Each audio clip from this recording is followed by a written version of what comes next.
Faces is live, y'all.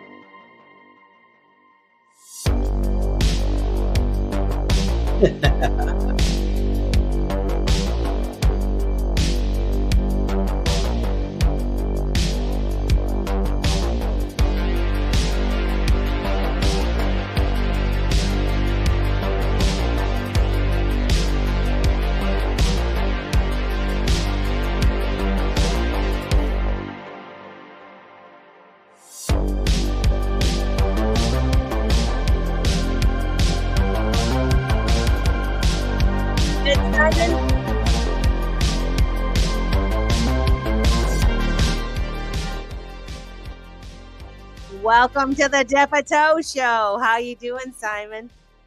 I'm doing awesome, and welcome to the Depato Show. Melissa, how are you? I'm fantastic. I'm fantastic for a Wednesday? Yes. I'm fantastic for a Wednesday. Heck and that's what I'm talking about. That's a win. I'm super duper excited because today we have a special guest with us, Mr. Man. I know those of you that are on Twitter or part of the XRP community might be familiar with Mr. Man. He's got a dynamic personality within the XRP community. And just to give a little background of him, he's a professional overseer, Simon, of technical records and audits. Well, he's retired now, but he worked in the charter air paramedic industry. And that is something that has contributed to his profound understanding of the compliance and the need to adhere to regulatory standards. And also, if you didn't know this, he also dons the label of a habitual dot connector in the financial sector. Anybody that has followed Mr. Man on Twitter or on YouTube, you notice that he's making connections all over the place. That's absolute facts right there. Habitual, yes, absolutely. Habitual dot connector. I love it. He's also a seasoned real estate expert, which is something that he's on a mission to scale to new heights with that and bring his wealth of knowledge to elevate that industry as well. And so there's a lot of exciting new things coming in terms of the real estate industry and the digital asset space and tokenizing assets and all these things. So, and what I did want to say is one thing that sets Mr. Man apart is not just his professional acumen, but also he's known for his distinctive style, and he presents himself, as you will see in a moment, for those of you that are watching on Facebook or YouTube, he presents himself as a grown-ass man in a Spider-Man mask. Amen. And so he's got a blend of playfulness and maturity, I will say. And then his mantra is, "I'm rich, not wealthy."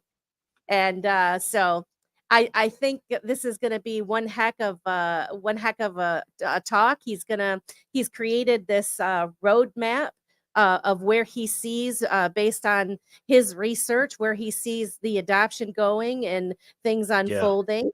And so super, super excited to have him. Shall we bring him in? Bring him in. Come on, let's go. Let's bring Mr. Man in. Mr. Man. Mr. Man. Welcome to the show. What is up, everybody? I am Mr. Man, and welcome to the Depato Show. We love you. Right on. Thank you. That you're here. Thank you so much. Thanks for having me. So, Mr. Man, I've been stalking you over the interwebs, and I do gotta say you're absolutely fire, and you're very refreshing, man. You're very, very refreshing. There's a lot of not to just say one community, what I mean, crypto community. is better than the other, but it just seems like the XRP community overall are good researchers. And my friend, you dig deep and you make these awesome connections, like small nuggets, small little pieces of nuggets, and you connect it to something else. Even in your most recent video, but your future map, the future of adoption, how it's going to play out. That shows me how beautiful your mind is and how much you pay attention to detail. I just want to say thank you for all that, because it really helps fill in these gaps. As in, the gap I'm speaking of specifically is we hear the talking heads say we need regulation, right? Then you have people like myself, everyday people like, oh, no regulation. Every time they throw out the R word, it's like, it's bad for us, right? It's bad for us. Mm-hmm.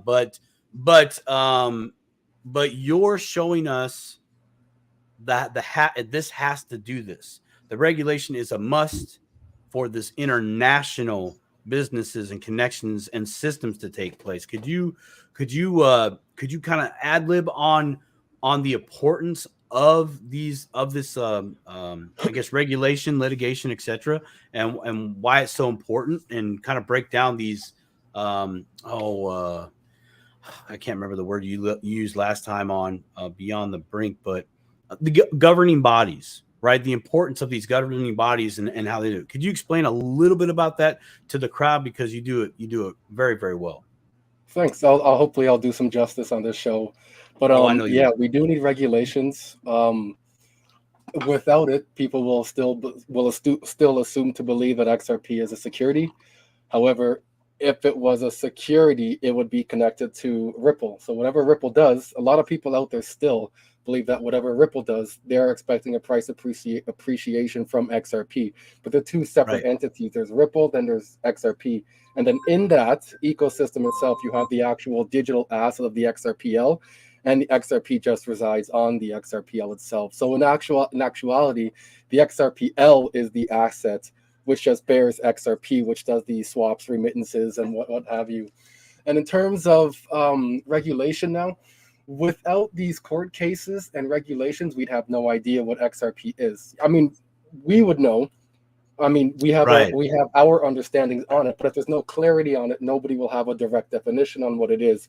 So people will still presume to believe that XRP is a security. And in fact, it's not a security.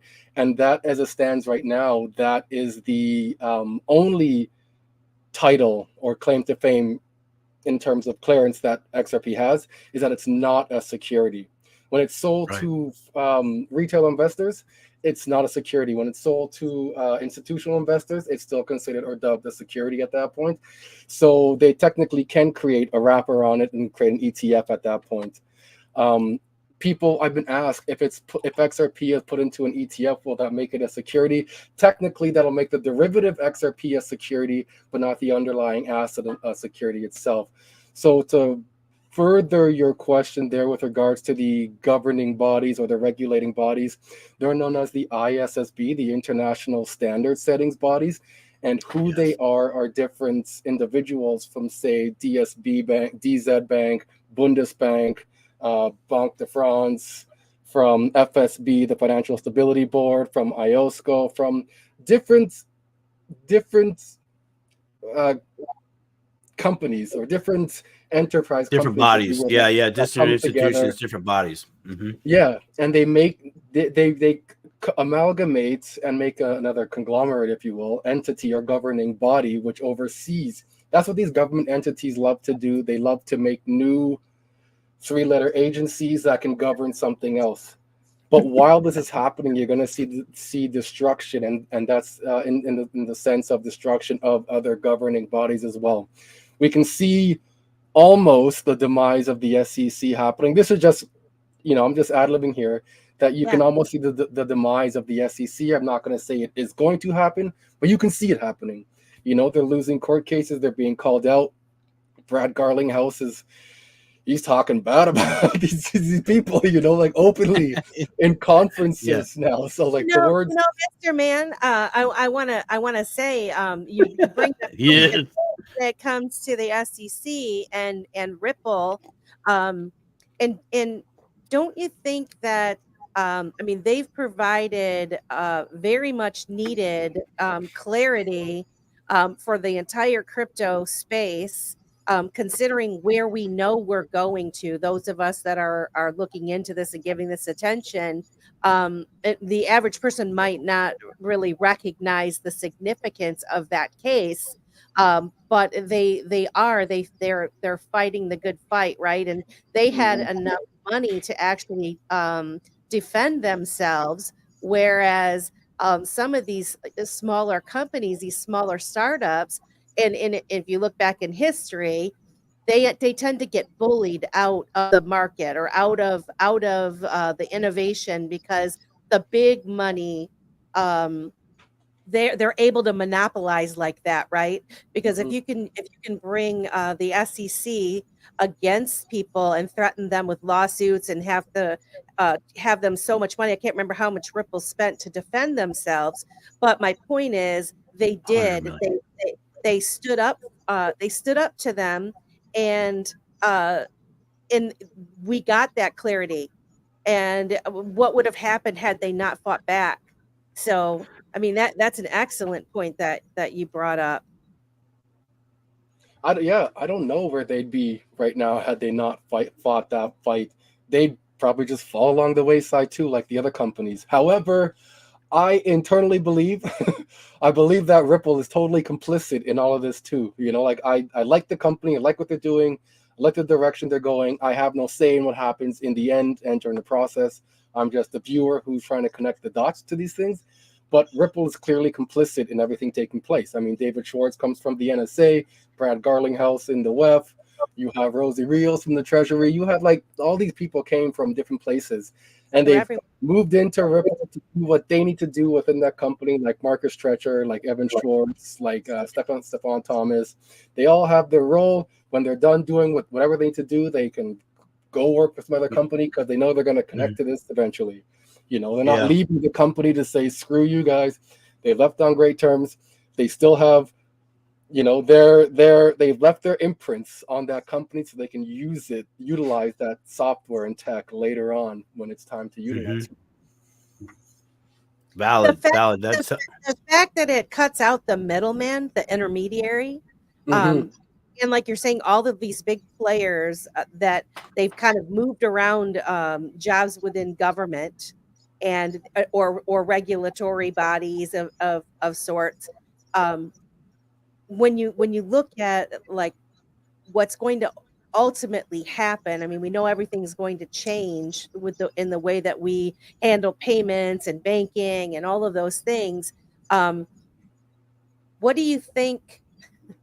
You said they're playing along, which they are, but I'm almost wondering. I mean, there is some kind of freedoms in I guess from having one bank being centralized, having so much control over Mm-hmm. our monetary system. So Mm-hmm. in one aspect, there it's going this different direction than just the ultimate banker's coin type thing. Like what's your perspective on that? I don't think I asked a very clear question there, and I apologize. Yeah, no, I do think like Ripple is clearly like Ripple and their technology is clearly being set up to skirt around Swift and what Swift offers. Swift is the U.S. clearing, if you will, for cross-border payments, and that's all they do. That's what they do, and they move messages, not value, just messages. Whereas you have Ripple, an international body, governing body itself, with a new term I've just learned and they offer a global layer one. Singapore, I actually tweeted about this today. yes, you Singapore has did. partnered with Ripple, and they are operating now what's known as a global layer one. Clearly, XRP is a global layer one with all these global players that they have within their ecosystem. Then on top of that global layer one, within the little silo they made, RippleNet, that's where all the key players are. And the way Ripple governs these key players is through the rule book that Ripple has. interesting, right? And Yeah. to Yeah. to utilize RippleNet, you pay, what was it? I think an entry fee of $10 million just to be in RippleNet. So you Wow. have to want to be there. So when Yeah. Chris Larson says the network effect takes off, it clearly does. If central banks are using Yeah. these things at $10 million a pop, you know, Yeah. That's These institutions, they don't spend money unless they've done their homework. yeah, You know, absolutely. and they can get that over time, those funds back, or it saves them that money. $10 million over the next, say, 50 years. Okay, just 50 years in speculation of the technology stays up to date for 50 years. Mhm. Even though I think we're very much in a technological revolution, like we're going to see things go exponential. But that aside, bankers thinking $10 million, 50 years, that's pennies Mhm. on what we're going to be able to do. We're going to save so much time using this software, this network. Um, you know, Melissa, you know, there's something that you mentioned, the little guy, the little man. You look at Ripple. Look at Ripple, just the company. They're not building something for the little man per se, right? That's not their focus. Their focus is the global payment system at large, Mhm. right? Okay, so that has to start with. I mean, it does start with the little man, but it is meant for, you know, the upper echelons of our financial systems at a global level, right? Can I say Um, one thing, Simon? you Why say I all you want. why I think that's so important, and that gives me hope, and hence my name, World Be Free, Uh-huh. on X. I'm World Be Free, because I do look at that as an opportunity for them to be free from the existing the way that things work now. And so Yes. with something like Ripple, they're no longer going to be beholden to the IMF and having to hold money in Nostra Vostra accounts in order to do business with other countries. It's empowering for them, more To a so than the way degree. they are now, to a Mhm. big Yeah, degree. to a degree. I mean, we're in this we all agree that we Mr. Man, you said this on the brink actually. You brought it to the forefront. We, this generation now, right? This time now, we are going we're going to the physical to the digital, right? The end game is the digital 5D, right? The old way of doing things was 3D. We're right now in 4D. We're going to take the physical and get it over to digital, right? For future Mhm. generations. You know, that's where we're at right now.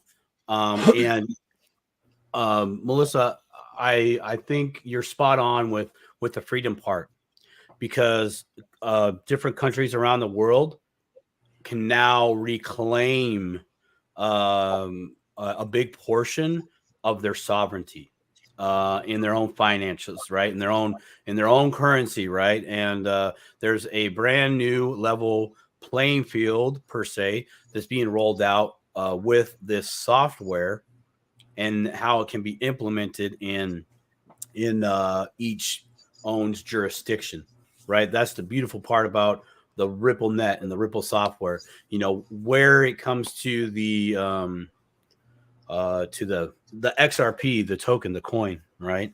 You know, if the world still continues over time to agree that yes, we're going to continue to use XRP, you know, all these entities, countries are going to have to go and get, if they, I'm sure they have already, but they're going to have to continue to acquire XRP if the XRP token is the car, if you will, to transact back and forth via the uh, Ripple Net and the XRP ledger.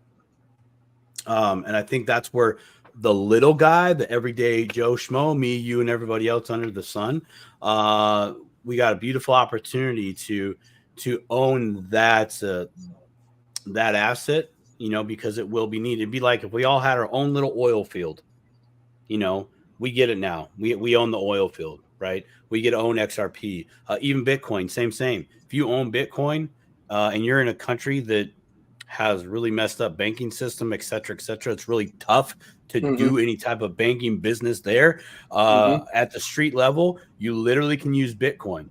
El Salvador, Brazil, a few others, that are doing that. And I think that's beautiful. And I really think in some way, shape, or form, it's already there because you can buy XRP with Bitcoin and vice versa. You can do that right now on any exchange. You can sell the Bitcoin for XRP or swap, rather. I guess that would be the technical term, is you could swap out for that. So I think that's really what's going to help free generations at the Main Street level, is by us owning those assets, the XRP, the Stellar, maybe get a little quant algorithm, H bar maybe. Absolutely, I love me some Yeah. I man. mean, Love it. just get a few of them. So, I mean, you don't have to be a diehard XRP guy all the time, man. Go and get you some of those other things, man. I mean, Absolutely. you got your coin, cool, but it doesn't hurt to have your toe Mhm. in other ponds. Yeah, Absolutely. can I say hi to some of the folks that are listening to us? We got Lisa in here. We have DJ Serve One. Thank you for coming, Kyle. Who else do we have here? K Pokes. Tammy and XLM. I like that. Chapter 444. Who else? Alex Yeet, I think is what it is, and Kyle K Yeah, Pokes. Kyle XTC. Yeah. If you guys that are listening, if you wouldn't mind to, if you can retweet this out, if you're on Twitter or if you're on YouTube and you share it, Give us a like, thumbs up. share, and subscribe. We're trying to grow our channels here. So Brandon Loft is here.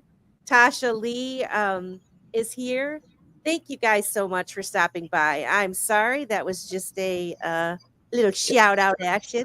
Carry on. Can I just quickly give a Yep. quick shout out to Tasha Lee? What's up, Tasha? She behind the scenes, her and I, we chat, and she's something else, man. She's fierce. She's fierce. Whoa, are you saying? Wait, whoa, time out.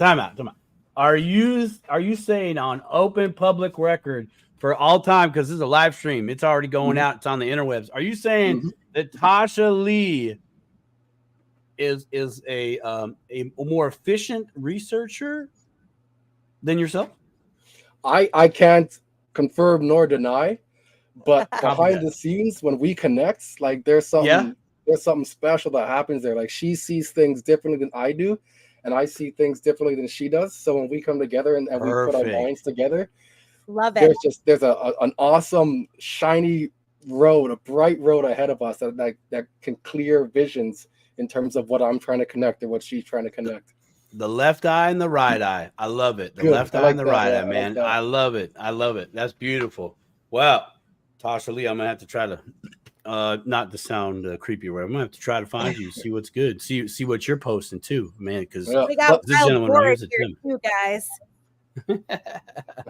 So that roadmap now, you guys want to chat about that roadmap? Yeah. I was just gonna, let's bring on this roadmap because we're right there with the research and everything, man. Let's go over this. Explain what it is a little bit, and then just take us through the whole gamut. Okay, so how do you want to do this? Would you like me to share my screen, or do you guys want to take control and You can go share ahead, it. go ahead and share your screen. Yeah, Yeah. go ahead and share your screen because you got all your links right there too. present?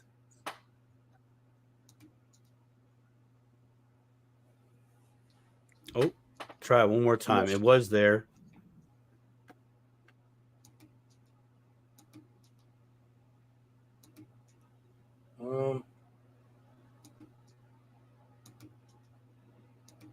Let me know if that works. I'm gonna add that to stage. There it is. There we go. All right, go for it. Yep, I got you. Okay, so what we have here is the Mr. Man Road to Crypto Adoption. It has nothing to do with numerology, although I think numerology is cool. Nothing to do with dates, nothing to do with any of those things. I think they're really cool. I just cannot conceptualize those things and put those into reality for myself. I'm sure, almost certain that they have reality to them because I follow them, but I don't understand them. They're on a next level to my conceptualization here. So this is my Hobby. road to adoption based off of the nuggets I was able to pick up and learn from and I want to take you guys through it. So here, there's also some new things that I haven't added yet, but I have them in my head and loaded up as well. So in 2023 last year, so there's no time. There's a video that states that there's no time left. All banks will be on ISO 20022 by the end of 2023. But that's actually by the end of 2025. The implementation is for 2023, and then they have a phase-in period. Everything's a phase-in period between 12 months to 12 to 18 months. And then they have to have that set. So the last final date is in 2025. So just going. Does that mean that those banks are, the way I understand that too, is that those banks are in various stages. Some are closer to being fully done, and others are kind of like in between the stages, right? And they exactly. and I had watched like a banking conference where they were highly encouraging banks to do it early, don't wait. And so it's kind of surprising that some of them are dragging their feet. What do you think that means actually for those that are waiting until the deadline? Where do you see that going? Do you see them surviving or getting eaten up eventually in the next year or two here before the deadline, or what? It all depends on where they're at. Like for us in aviation, we are looking at new platforms, new software to use to track our aircraft. So to give you guys a little background on who I am, I look after the technical records for the aircraft with an air paramedic / air chartered airline. And what that means is anytime maintenance is done on the aircraft, or at least I was in that capacity, I've retired now, as Melissa had said, what I would do anytime maintenance was done, I would look at the maintenance, the scope of the maintenance work that was accomplished within that work report, learn about what they had done, and then look after our maintenance schedule that has been prescribed to us from Transport Canada, which is the governing body in Canada, and make sure that the work that was accomplished is now tracked within our software system, so that way the work can continue within the prescribed timeline for the recurrency to happen again. There are work outside of the prescribed work known as a snag, and I look after that as well. We have deferrals, we have calendar items, there's cycle items that trigger by cycles. There's various mechanisms that would trigger why maintenance needs to get done, and I track all of that and make sure that it's done and looked after in compliance to what the CARS states, and CARS is Canadian Aviation Regulations. So I make sure that our company and our maintenance work, or our AMO as it's known, the Aircraft Maintenance Organization or Operation, stays within the framework that we've been given to us by the governing body. So that's my job. Right.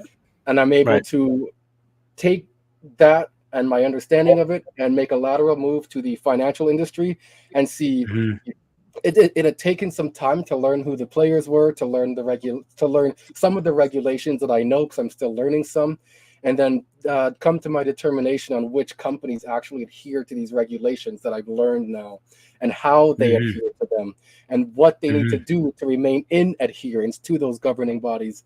Those will be the governing bodies such as the ISSB, as I was talking about earlier, the international standard setting bodies. So that's why I continually try to get out there that the SEC isn't like they're a governing body or a governing regulator for like us, for us. Yeah, they're not going to regulate, like the SEC doesn't, and the CFTC, they don't regulate the bank, the big banks. That's the big banks tell the SEC and the CFTC what to do. Yes, they do. That's how that works. So just going back here in 2024, this is the growth phase that we are in now.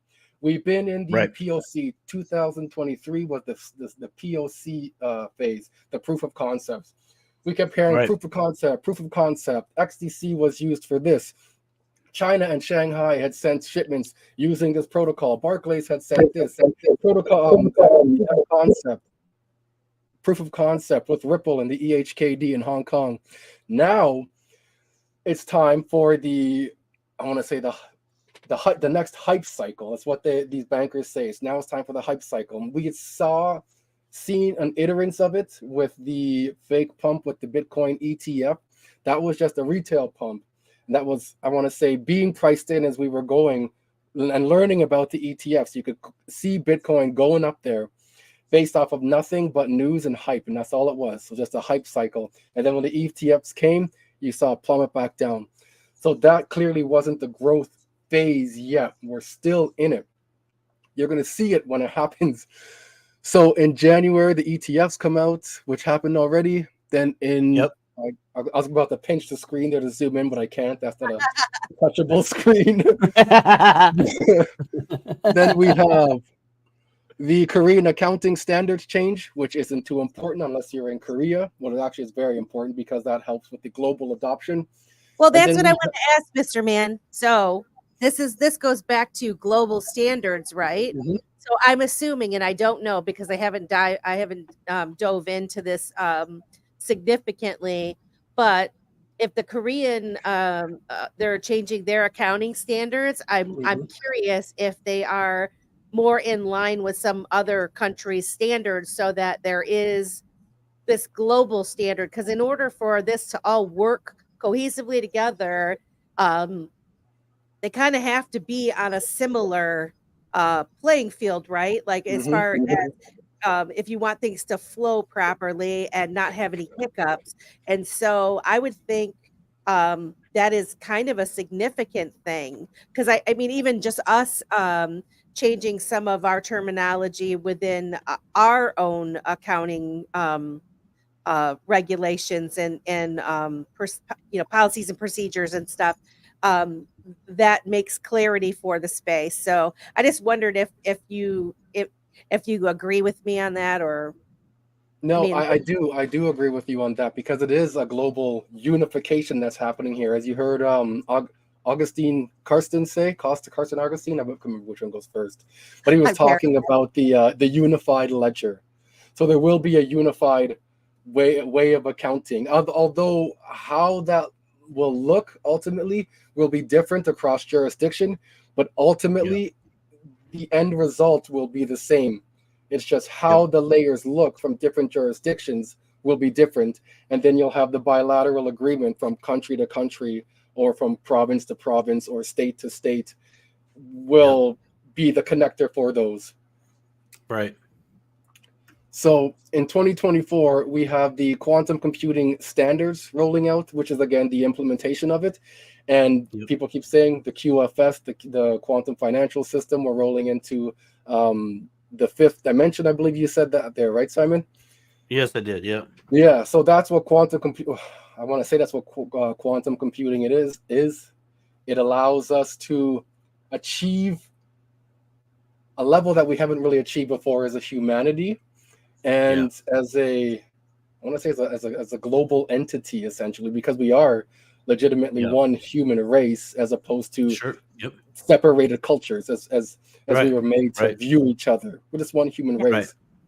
Right. So also in 2024, I have it. I gotta see if I can pull this up here. It's on my computer here, which isn't. I guess I can bring that around here. Let me know if you guys can see that. Still seeing. I posted this today, this thread here. Nope, can't see it. I can only see your map. Oh, really? If you, it's okay. If you do, you could stop sharing and then reshare your screen. Okay, let me try that again. Yeah, go ahead. So this is the post from earlier today you're trying to share with us? It is, yeah. Shout out to Spikes. I think that's how you say that. I'm terrible at pronouncing. Can you see that now? 1 second. 3, 2, 1. There we go. There we go. Yeah, Okay. got you. So earlier this morning, I found this sweet connection here.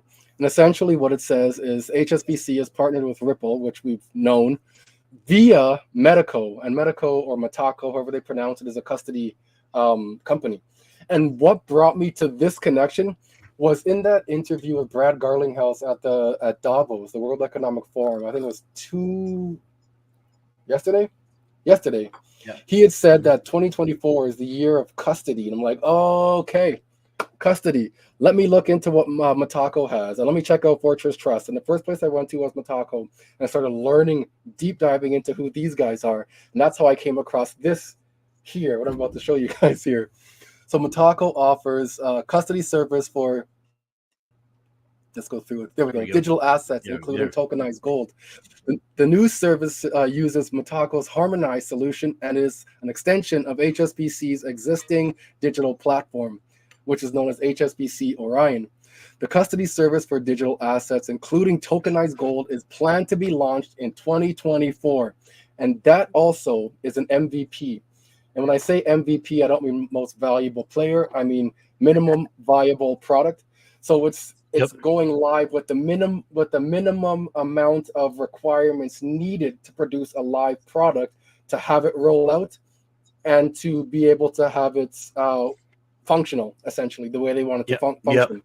And then as they go, they're going to have different steps on top of that. MVP. I forget the other 3 other steps above that till they get to the final product at that point. Did you say minimum viable product?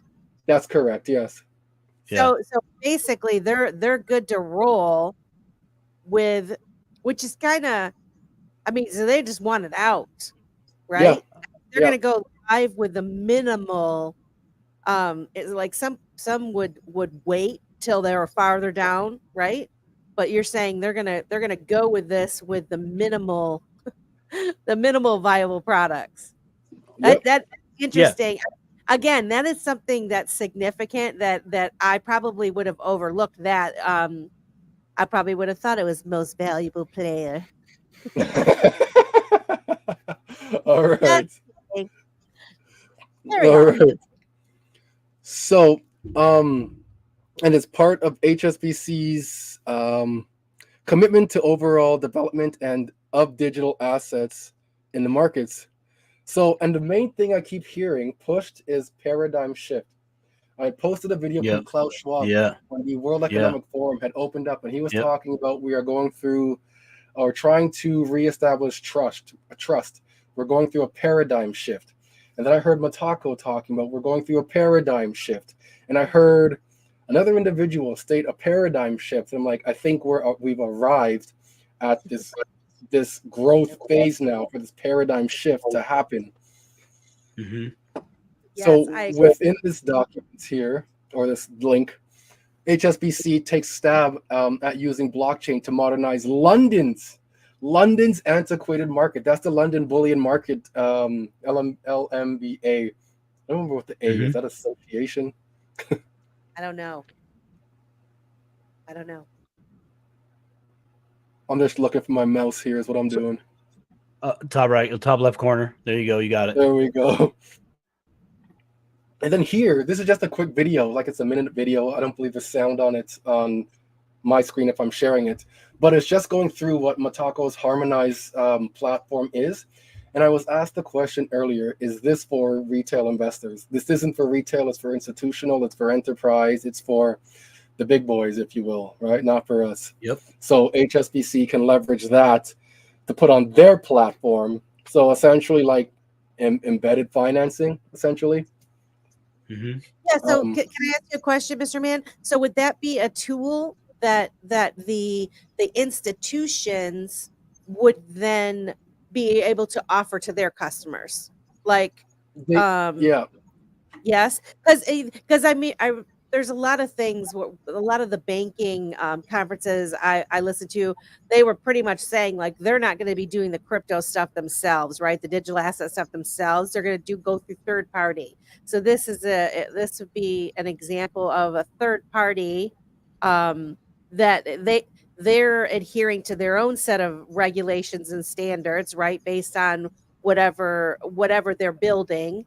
And then they're going to sell it to these institutions, right? Absolutely. I'm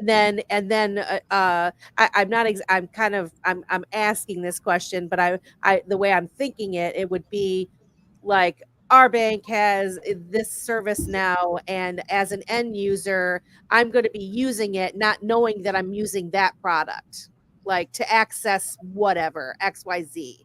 Am I in the ballpark here?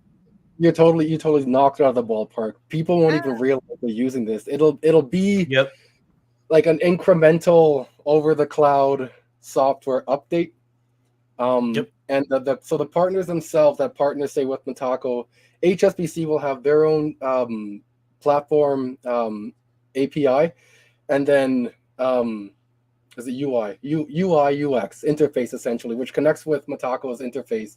And HSBC technically cannot have digital assets because that's not within the charter, if you will, or within their regulations. So for another company to have that adheres to that framework that they are adhering to, framework or framework. Yep, framework. Yep. So they can leverage that company that is adhering to that framework policy or that framework, if you will, because now the bank isn't breaking their regulations that they need to adhere to, essentially. So that's how that would work. It's just like sort of like a bilateral agreement, except I'm using you to leverage your technology because I cannot technically do this until regulations change or state that I can do this. Until then, it's not going to happen, or else I can get fined, even though being fined is part of, the everyday banking expense. So another way to break it down for, I know people on my channel are really smart, but shout out to all my union construction workers. Basically, what that means is the general contractor has to hire subcontractors that have the framework, laws, and regulations to do that scope of work. Okay. XBC, hey, we can't technically hold custody XRP. However, we have this company right here who we have a bilateral agreement contract, and they can, and then we can continue with the business, right? So that's how that kind of works. That's what we, the Main Street people, we won't see that relationship working every day. It's just there. That makes sense. That's nice. Yeah. There you go. That's a nice real world working example of that. Yeah. And then I took that even further and I said DZ Bank has leveraged Ripple's Mitaco harmonized platform to offer a state-of-the-art digital asset custody service, including the custody of crypto securities. The partnership signifies the integration of blockchain technology into traditional banking and reflects the growing fusion of conventional finance and digital assets. The use of Mitaco Harmonize underpins DZ Bank's digital asset custody solution, enabling the bank to act as a crypto custodian for institutional clients and settle and hold crypto securities in compliance with regulations. The platform provides a secure, compliant, and scalable solution for institutional clients in the digital asset space, demonstrating DZ Bank's commitment to blockchain technology and its pioneering spirit in the digital asset industry. And just to show quickly, there we have DZ and Mitaco. And then this is just a PDF snapshot, the opening of it. And then over here, you see Ripple and Interledger. That's their platform being used. You have SEPA and you have TIPS right there. Yep. So if anybody has anything negative to say, I mean, I provide the documents and I provide the links to it. Have at it yourself. I don't want to keep this stuff secret. I want everybody to know and to see it with their eyes and to learn. We're all here to teach one, and that's all I want to do is teach people. And you're doing an amazing job at it. You really are. As I was really trying to impress on the audience earlier in this live, that dude, you man, you're just absolute fire, bro. You're absolute fire. Like your skill set that you have, man, it is working beautifully out in this transitional period of the financial framework overall, and just the little tiny nuggets or connecting the dots that you do, like what you just did, right? Most of us probably wouldn't be able to really put that together. You did, and you put it in a very Main Street level, easy to digest presentation, if you will, man. So you do a fabulous job, dude. Fabulous job. Thank you. So HSBC leverages, and I want to bring this back full circle now to leveraging XRP, because people always ask, well, will XRP be used? Doesn't mean XRP is being used because it says Ripple. Well, at the end of the day, when they say they're partnering with Ripple, what else are they partnering with? Ripple offers XRP. Ripple's not going to, HSBC and Mataco to say, hey, we have a software, we offer software as a software company, and we're here to sell you ETH. Like, that's not going to happen. They're there to sell the XRP asset on the XRPL. That's what they do. So HSBC leverages XRP through its partnership with Ripple-owned Mataco for its digital asset initiative, including the launch of the institutional custody platform for tokenized securities. While the specific details of XRP's integration into HSBC's Orion platform are not explicitly mentioned in the provided sources, which I provided, it can be inferred that XRP's role is related to the broader ecosystem of digital assets and blockchain technology. The collaboration with Ripple Mataco signifies HSBC's commitment to the digital asset space. I just had this hit me just now as you were talking about XRP there and the institutions, and I'm thinking third party. I kept hearing custody, right? So custody. I kept hearing that probably over the past couple of weeks. Custody. And this makes sense for this, this third party company to. Let me add that back to the screen here. That third party is the custody part, right? So you have a bank or institution, okay? They can't hold the asset, okay? So now we're kind of working in a trust agreement. So this is where the custody, the company that holds that on behalf of the institution and is paid to do so, right? Would you agree with that? I definitely agree with that. So this custody thing, oh dang, what'd you call it? Klaus Schwab said it even. You brought it up earlier. I'm brain farting right now. Paradigm shift. Yeah. And trust. You did another tweet somewhere about trust. Trust was another focal point, right? Okay, when you have somebody else hold something for you on your behalf, that's called trust. That's literally a trust agreement in the old ways, right? That's a verbal trust agreement. But I don't want to get on a tangent on that. Money is the ultimate trust, isn't it? Money is the ultimate old school trust. We've all trusted money, and that concept is changing. They're trying to change the definition of money. Yes, talk about it. Preach. Yeah, we should play that if we can find it. But I don't want to take us off course here. Let's continue with the map, but I think we should save like 30 minutes on that or something, or whatever. Either way, I don't care. I'm game for it. We go off the rails all the time. I don't think if you were to show that would be going off course, because everything is connected. For people to know that the definition of money is changing, it used to be a unit of account, store of value, and I can't think of the third one right now. I'm blanking. But there's a third one as well, and now they're adding a fourth, a means of societal control. Yeah, and that's what that is. Oh, dang! Yeah. Wow. Yeah.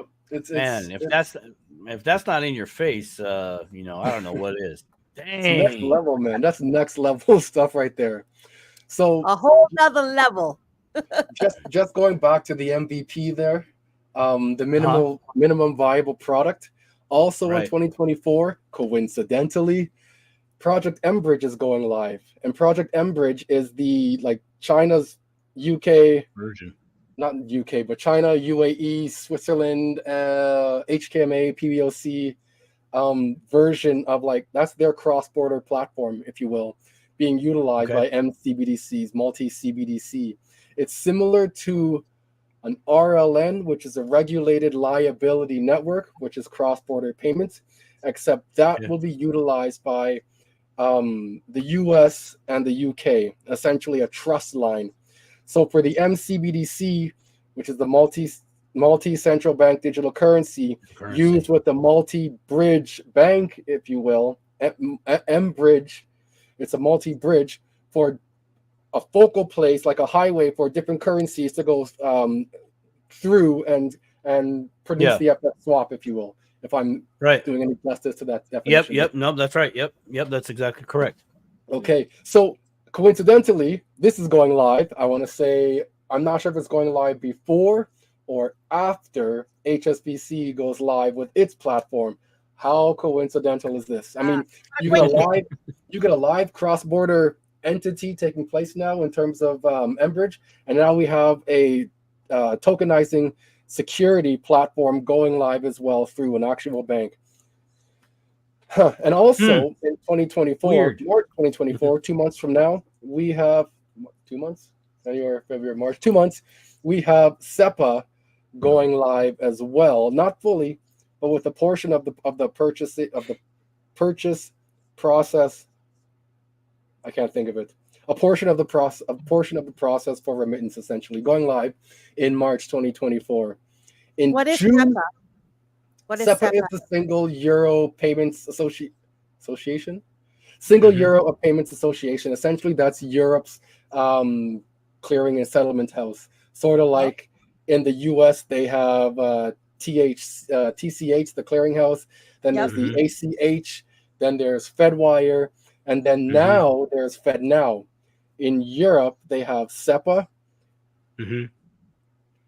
And also, not too long after that, those go live. The M-Bridge and then SEPA goes live, and Mataco goes, or HSBC go live. In June, we have the asset reference tokens going live.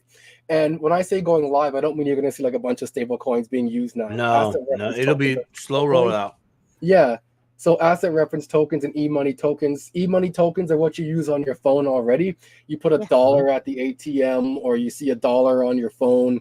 That's just, it's e-money. Like, it's not, it doesn't necessarily have value. It's part of the fractionalized reserve banking structure.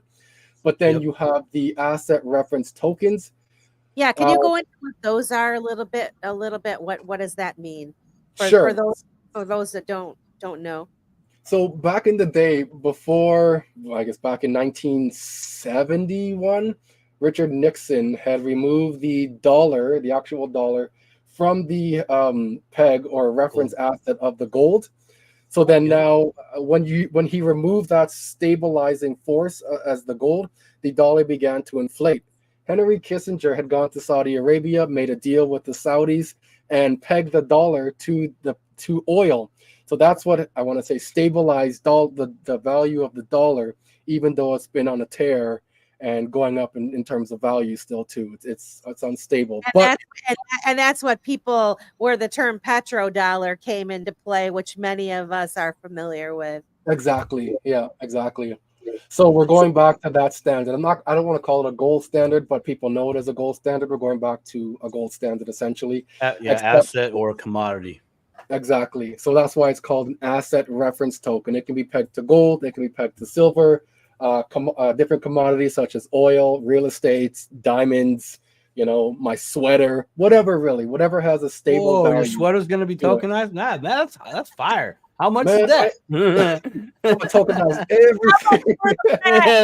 Yeah. I don't know how much for the mask. Hey, you're the first one out to get off the platform. Got the sweater in there, man. Fire. Oh yeah, man. I'm making all kinds of moves, major moves. Go ahead. So after the asset reference tokens go live, what that means is now that the different banks or the banks in the UK through the FCA, the Financial Conduct Authority, will now be accepting applications for companies. And when I say applications, I mean white papers from companies who want to produce an asset reference token. Sort of like, let's say, USDC. They're backed by cash in the bank, in the central bank, and government treasuries and bonds. Then you have USDT, which I don't recommend. I'm not trying to say anything good or bad or indifference, just off of my learning. I don't recommend them, but they state and claim to have assets which under treasuries or in reserve, which provide their value to their USDT token. I don't believe that, but that's the claim out there. That's how those tokens are going to work. And then in December 2024, this is when MiCA, the final stage of MiCA goes live. When I say final stage, I don't mean the end result. I mean like the final stage of this first phase, because Right. there's going to be several phases layered on top of each other in terms of how they're going out. Right now, I want to say MiCA is a couple hundred pages, maybe 300 and something pages. By time it's all said and done, MiCA is going to have about 1,000 and something pages at that point. Wow. And they're rolling it out in phases. Yeah, this makes sense. All you construction workers out there, you all should be picking up on this, man, because this is how buildings are built. This is how roads are made. It's always in phases. Always. And then there's always the paperwork to follow. We did this. This got inspected. This did this. We tested this. We did da. Like that's just standard. So yeah, all you construction workers should be like picking up on this like it's nothing. Yeah, makes when sense. I was in the oil fields, what we do when we were spinning wrenches at that point, before we even got to the rig itself, we'd have a JSA, a joint safety meeting. Yep. We would talk about the safety of what we intend to, what we will potentially see while we're out there, how we intend to mitigate that risk, what our goal is for the day. After that goal, how we plan to take everything down and get home safe. So we have those meetings, and that's what they do. Same, man. Union sheet metal worker. Every day we got a pre-task plan, right? Then we have like the safety meeting with the general. What trades are going to be where, what day, what are they trying to accomplish? What do we have to get out of the way from? All that stuff. That's like a constant everyday thing. Same thing. That's before we put our tools on. Same thing. So so at the end of 2024, we're at a kind of the end of a big phase one, if you will. Got you. Yeah. It is the end of a big phase at that point. We will now be heading into an even bigger phase in 2025, early 2025. China, US, and I want to say Canada as well, unless Canada adheres to it already. I don't really recall, and I'm struggling to determine how they adhere to it. But Basel III will be implemented at that point. When I say implemented, it's just the phase-in period. They will have 3 years to actually implement what their risk-weighted assets are, or to hold treasuries again within their vaults, if you will, if that's the term we're going to use. I guess now the term is custody. They have to have that money or those treasuries or those commodities to back up what these individual banks state they have. And it's not on a regional blanket. It's individual banks or financial institutions. If you say you have $1 million, you need to have that asset or those assets or those treasuries or whatever it is to back that up. So when you give it out, then that person brings it's now pegged to whatever that is in the treasuries, and that person brings that back in. They can convert it back to whatever it was that they're looking to convert it to. Essentially it's a swap. Like in something to kind of further that thought is in a casino, right? Vegas, right? Vegas, Nevada state law stipulates that for every casino chip on the floor, they have to have $1 in their vault for everyone that's on the floor. Right. I didn't know that, but that makes sense. Yeah.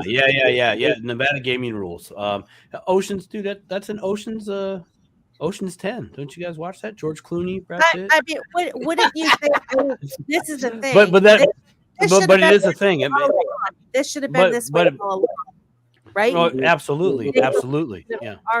It should have already been the rules. But that's gonna with the rollout on the Basel III, I think then we're gonna start to see some banks take a position, because it's not just the institutions. I think here in the U.S., each branch has to be Basel 3. It's not just a hey, you are at your headquarters and you're good, because each branch has its own charter as well, right? To be there, a bank, right? So that branch has to also be Basel 3. So think about now here in the U.S. Is this a workaround? And I'm just spitfiring here. I don't know about in Canada, but has there been banks that are shutting down branches and they're going fully automated, right? Does that automation connection thus get the blanket cover for the Basel 3? Right? Because you think about custody, digital assets, okay? If everything's digital, wherever our little tentacles go, at wherever our branches are, but that branch is fully automated, no human on site or no separate charter. At that point, I would think that would be a blanket cover for the Basel 3. Maybe I'm just throwing it out there. Maybe that's why we're seeing some of these branches close down and then get rebuilt as a fully automated bank. Still, we're going to be required though to hold the amount that you're depositing, right? It's just not, they're just not in a physical location. So yeah, exactly. That's the workaround, right? It's like, holy crap, if we have to have all this money, okay, at each bank, whoa, that's a lot of risk. That's a lot of risk. Each bank can get popped off, and that can be a big. I didn't even take it like that. I didn't take it like that. I didn't take it that it was in physical form, that they had to have it at the branch in physical form. I thought it meant that you have to be holding that, meaning you can't just pretend money it goes in and then you create some other money out of thin air, and you don't have enough money to give to let whoever wants to take that money out of your bank that you can't, so let's because you don't have enough. Right. So right. Well, but now every bank, okay, JP Morgan and Chase, how many branches do they have here in the US? So that means if you open up an account at that branch, then that branch has to hold X amount of assets for X amount of clients and so on and so forth. Right. Okay. Yeah. So from a corporate level, I would say that's a huge risk. You mean each one of my physical branches has to physically hold the thing? No. We'll go digital and we'll be compliant there, because you're connecting digitally through our central hub, right? So there's only 1 or 2 or 3 spots, air quotes, holding all the eggs, versus each branch holding X amount of eggs out there in John Q. Public. Like, go back in the 70s and 80s with just, bank robberies were a thing. I mean, all the way back to the Wild Wild West. I mean, watch any Hollywood movie you want. The bank's always getting hit, right? So if all these branches had to be compliant as well, which that's kind of my understanding. As on another topic, I've recently reached out to Chase that said that they are Basel III compliant, as well as all their branches, at least in my state where I live here on the West Coast. So I found that interesting that they went the distance to even stipulate that. But to me, that implies that, hey, all these banks are going to have to be Basel III compliant. That goes to the extent of each branch that is open, because each branch has its own license / contract / charter. Speaking of having their own charter, have you guys heard of MavenNet? No. MavenNet, no. So MavenNet is currently pre-charter. They are a credit union, and they're the first credit union to be going live pre-charter. Oh, wow. And the way that they can go pre-charter, they can get around the SEC, is because they are coming out as a credit union as opposed to a bank, and have to follow the BSA, the Bank Secrecy Act. They follow a different charter. So they are now coming out as a digital credit union pre-charter, not having to adhere to the SEC and have to go and go through that process that Ripple had gone through. Right. Is it MavenNet? Yep. Is that it? I just pulled it up. Yeah, it is. If you type in Maven Federal, MavenFederal.org, you can bring that up there. Maven Federal. Very .org. good. .org. Once Hmm. again, connecting the dots and huge gems, courtesy of Mr. Man. I had spent a good A distributed leisure. That's fantastic. Thanks for the tip, Mr. Man. no problem. I got you guys. Yeah, you do. So That's just going back to Basel III requirements and the phase-in Mhm. period of that, it's a 3-year phase-in. So by 2028, I'm kind of jumping over things there in the timeline. Yeah. No, it's But good. by 2028, that's when it's slated to be going live. When in 2028, I don't have a date yet, but that's Canada, US, China, and I want to say others as well. Ironically enough, or coincidentally enough, within that date, the EU plans to roll out their digital pound, and then the UK will have their digital pound, no, digital sterling, and the Mhm. EU will have their digital euro. Mm-hmm. So just going back, we were in 2024, we were in 2025, sorry, talking about Basel III. In 2025, also right here, that's the re-evaluation of crypto. Crypto would involve stable coins because stable coins are constituted as crypto, or the crypto assets, sorry, not crypto, Mhm. the crypto assets Mhm. or digital assets.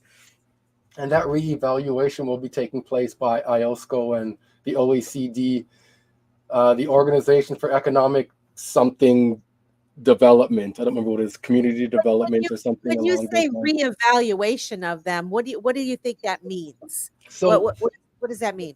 the implementation came out in November or December 2020, November 2023, and then they're going to take a step back in 2025 and then reevaluate and reassess how it's been going, and then implement new regulations or full regulations at that point. It's the reevaluation, kind of like how people discuss and say the reevaluation of gold, if you will. You know, like right now, gold is suppressed, it's being held and buffered down by JPM and the crew. And then we're going to have that reevaluation. Now that digital currencies are being pegged to gold itself, it's going to potentially increase the value of that gold. So it's essentially being reevaluated based off of use now, essentially, if you will. So there's going to be use in 2025 because as what I say it was, it's the, what's that word I used? Up here. It's the growth phase. That's it. It's the growth phase in 2024. It's the use phase. It's the use cycle in 2025. Right. And so now they have to reevaluate and go, hey, is it working? Yes. Is it still efficient? Yes. What's the damages that we've had over the course of the year or what have you, right? That's what they're gonna do. It doesn't necessarily adequate to value as in what we would assume is value, right? Dollar price, right? No, they got to make sure the rubber meets the road, per se, or the anti-gravity thrusters can get us out into space. Those types of things. Yeah, or if they're like, are we all on the same page? That's all of that. All of that gets globally, making sure that they're all understanding each other. Just like what Mr. Man was alluding to when he was out in the oil fields, right? That whole teardown part, right? During that teardown part, we would still, we at times would have another meeting. Hey, how did today's production go? Right? We got to do this again in 2 weeks. You know, what can we improve on? What's going to be needed? Da, da, da, da, da, da. You know, and we actually go let that marinate for a day or two because we got some time. But that's the reevaluation that you guys are talking about there, correct? Absolutely. And in 2025, we have the coexistence coming to an end as well, and that would be for Canada, US, and that's based off of certain codes within SWIFT. So they will now not need to be dependent on SWIFT for those specific codes. They can now skirt around that and use digital assets, whatever those digital assets are. I don't want to insinuate what they are. I can definitely see a few or a handful that I can think that would be used XRP, but but that's just to say that may or may not be used based off of my research. It looks like it's a clear front runner. Yeah. But we'll see where life goes, right? Life is dynamic like that. Nothing's written in stone. It's ever changing. So Yeah, like this not anymore. 2025 where you're saying like that that finally comes to an end. So these banks that are dragging their feet on the implementation, going ISO 2022 and jumping in this whole thing, that is like that's the end. If you're not playing, you're not gonna be able to do any payments, right? If this coexistence goes away in 2025, if you haven't replaced it with something, you're out of business, right? For those particular messaging, for those messaging standards, absolutely, you're going to struggle to find a way around that. Yeah, Yep. that's what I figured. So we were talking about 2028 as the full implementation and adoption of Basel III. And then also in 2028, just over here, we have the EU relinquishing coexistence now as well for some messaging standards for Swift as well. Right. Wow. Yeah, and a lot of people are very hype about Link. Link is a solid project. Link is working directly with Swift, and they offer, I want to say, smart contract in terms of value moving. And people say you don't need to bridge asset because you have the value moving within Link itself. Link offers a smart contract. You still need the underlying value or the peg to that reference asset. So all these different cryptocurrencies work with each other, not against each other, not opposing each other. They work with each other. Hypothetically, if it's XRP moving value or XLM or XDC, Link would move with that as another layer within that web itself, being utilized to move that value, not one versus the other. It's an entire ecosystem that works harmoniously. Yes. Yes. Absolutely. I like your little rocket ship. After this conversation, I'm going to go have a nice adult bevy there. I got a mango Mai Tai waiting for me. Whoa, mango Mai Tai. Perfect. Yeah, man. Mango Mai Tai. That sounds delicious. So, and by all means, you guys feel free to jump into whenever. In 2030, we're coming near to the end of my roadmap here. But there's a new $20 bill rolling out, a new $50 bill, and a new $5 bill coming out in the U.S. I'm not in the U.S. I'm in Canada. However, the U.S. is the big boy in the scene here, and everybody else globally is making their moves, but nobody can finalize their moves without the U.S. Because the saying goes, same risk, same something else, same output or same outcome, essentially. Yep. They want everybody to be in lockstep and moving and utilizing these same platforms similar, but how they look on the end as the end result will be different. I believe I stated that earlier. And then in 2025, it's 2035, it's the full implementation of quantum computing. Right. Whew. It's a mouthful. Dang, man. That's a mouthful.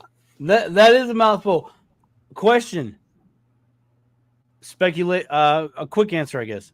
How long did it take you to put this map together? This thing, the map itself to put together took only about an hour to create it. No, I'm talking all these connections, all these dots, all of it, the whole package. How long? So I jumped into crypto 2021, and I jumped in at the top like most new people, and I saw myself. Congratulations. DE value, and I was like, oh, this is what's going on here. People were making money. And at that point, I began to dive in furiously into what Bitcoin was. And by the time I was done, I'm like, this is nonsense. This is not telling me anything but pure hype and speculation. It's not telling me a thing. And then I caught wind of Coach JV. I caught wind of T's Crypto Spot. I caught wind of Quincy Jones. And they had, and I caught wind of CypherX.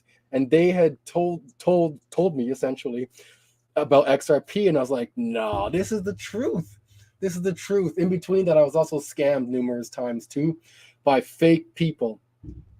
And because of all those scams, that's what made me put my boots on and start marching and learning myself and taking my deep dives. And I dove headfirst and have not come out from that dive yet. I'm still holding my breath. I don't need air. I don't need any air yet.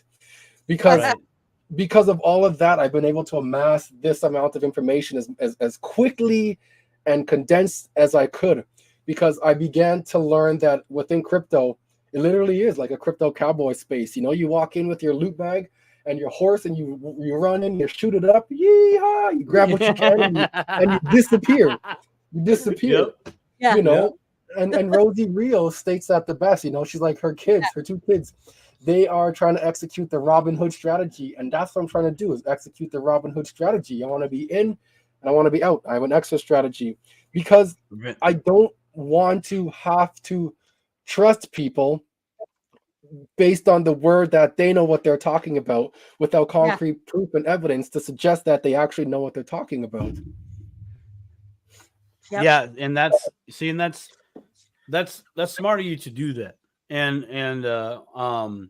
that shows the level of your determination, and it's people that have determination and boldness that really are the front runners. Clearly, that is evidence right in front of the whole audience right now of your fierce determination, and motivated by you coming into the crypto space and being bamboozled halfway through, and what your perspective was initially was not even close to the reality of how you perceived it and how it's going to function in your life. And then you on your journey there, like most of us, we aligned with like-minded individuals, right?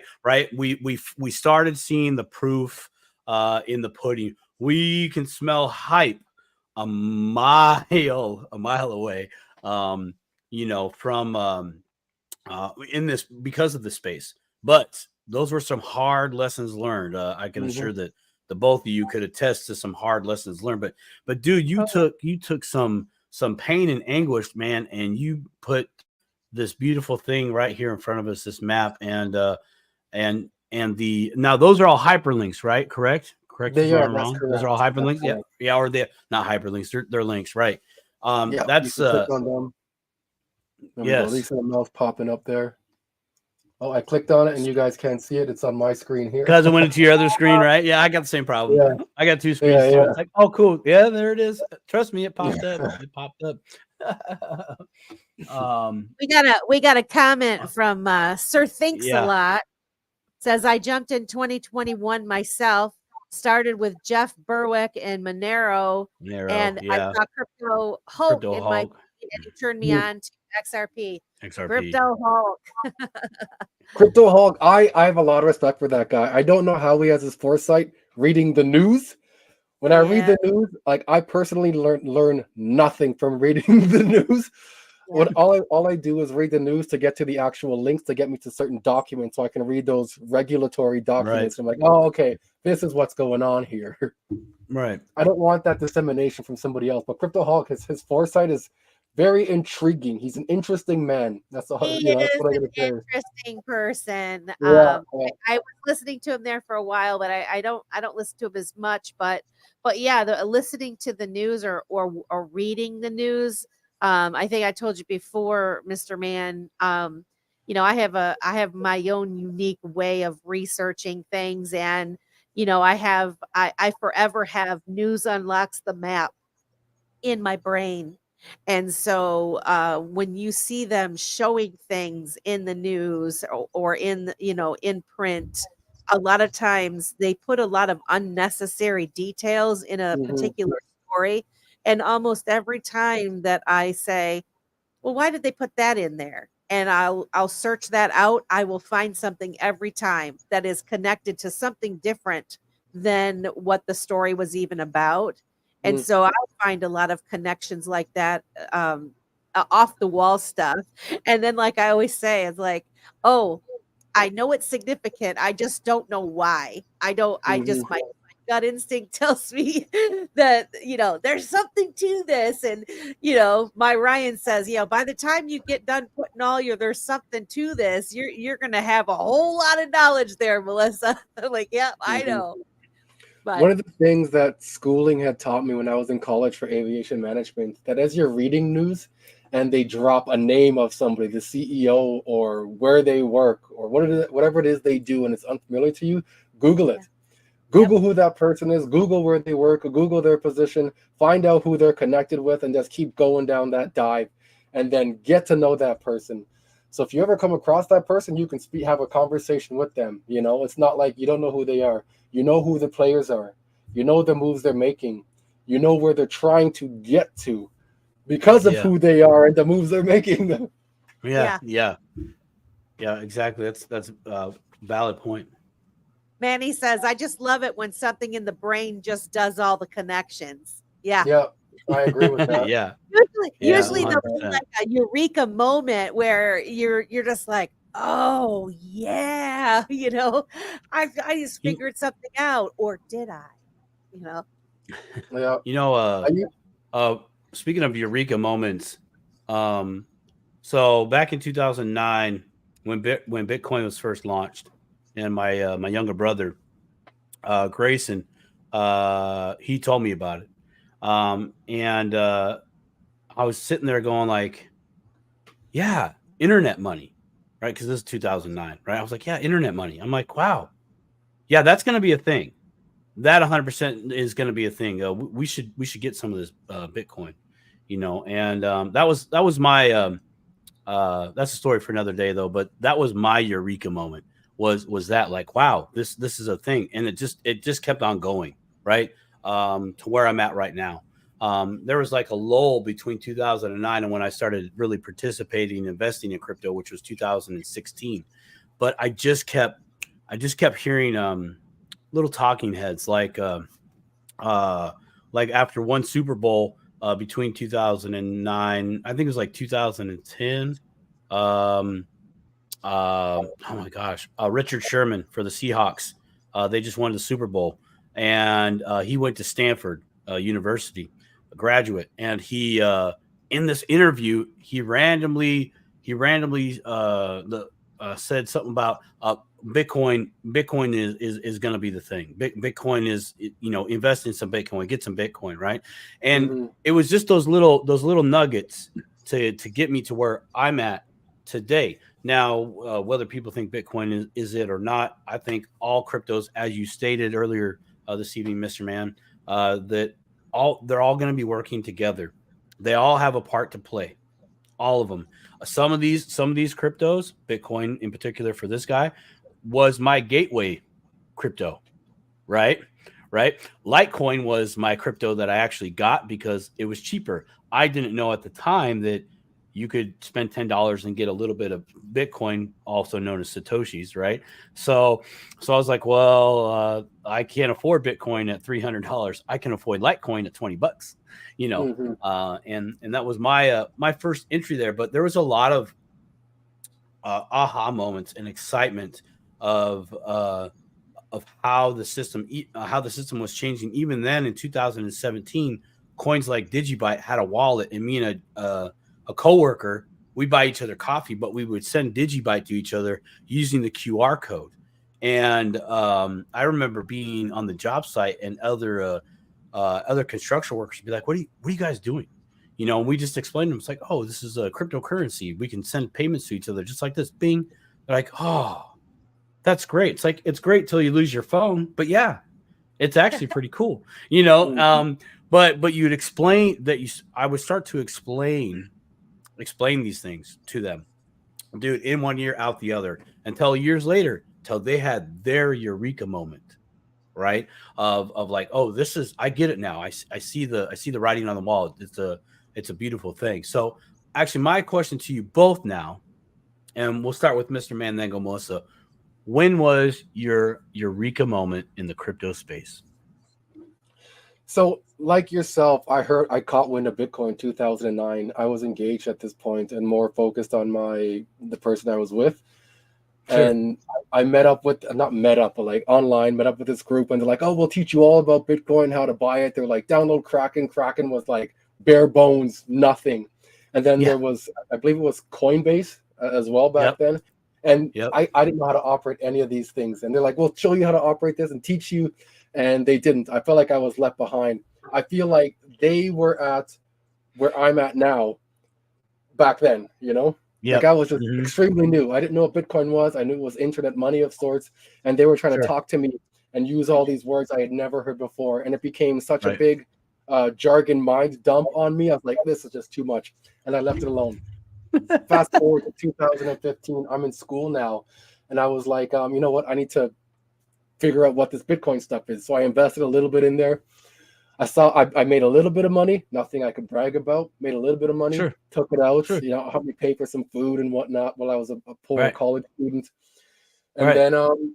then again, 2021 is when it really hit home. When I had an investment with myself, my sister, my mother, and my cousin. And what it was they wanted to try and save money. So I created this structure where every month we'd all put $100 into a bank Yep. account, and I was the Yep. governor of it, and it would just grow like that. But it wasn't doing anything for us. It wasn't working for us. Right. Right. My sister and cousin had gotten together and said that they wanted to invest in Bitcoin. And then they came to me about it. I went to my mother about it. We had a meeting, and then we threw into Bitcoin. I threw into Bitcoin in 2021 and lost a significant portion of it. And I was like, oh my God, like what just happened? What just happened? So then that's where another, you know, a part of my need came Growth. to learn what's going on here, because I'm Yeah. the custodian of this money here. People are trusting me. I need to make sure Right. that when I say this is happening, this is It's happening happening. as closely as possible to what's going on in this space. Beautiful. Yeah. Beautiful. Melissa, your Ah, aha moment. I don't know if it's an aha moment, but my journey basically, um, when my boys were younger, one of them many years ago, I don't even know how many years ago, but it was probably around the same time your brother was telling you about the internet money. And they said, you know, Joey's buying it, I'm going to buy it. And I said, no, no, you're not. I didn't want to have anything to do with it. I was closed-minded, shut it down, said no, which I normally am not that kind of a person, but for whatever reason, I was like, this is nonsense. I don't know enough about this whole computer money. And so I kind of set it aside, didn't think about it again. And then maybe a year or two later, somebody else talked about Bitcoin, and I started trying to research it. And everything that I found was people talking way over my head, way, way over my head. It seemed much, much too complicated. And then I was just like, I'm not smart enough to to understand. And I don't usually tend to get involved in things that I don't understand or I don't feel that I can understand and comprehend. And so again, I kind of backed off.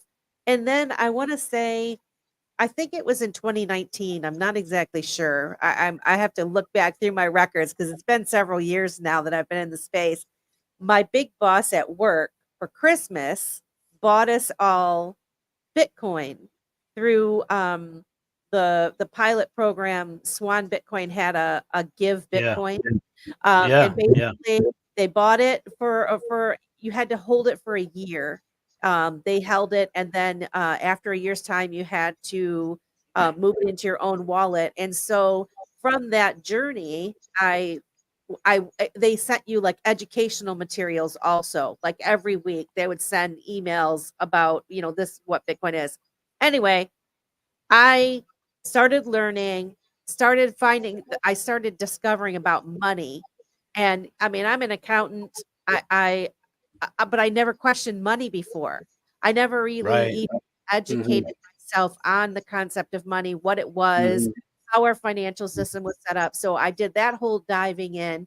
And that's one thing I'll say about Bitcoin and the journey with this is that it does force you to learn about money and start asking questions because of the concepts that they present, and then you realize, wow, that this is really a messed up situation. So anyway, I got in, and once I was able to take the Bitcoin out after 1 year, his gift had went from like I think he bought us all $40 or something, 35, $40 worth. It was worth like 300 something dollars. And I thought, Woo!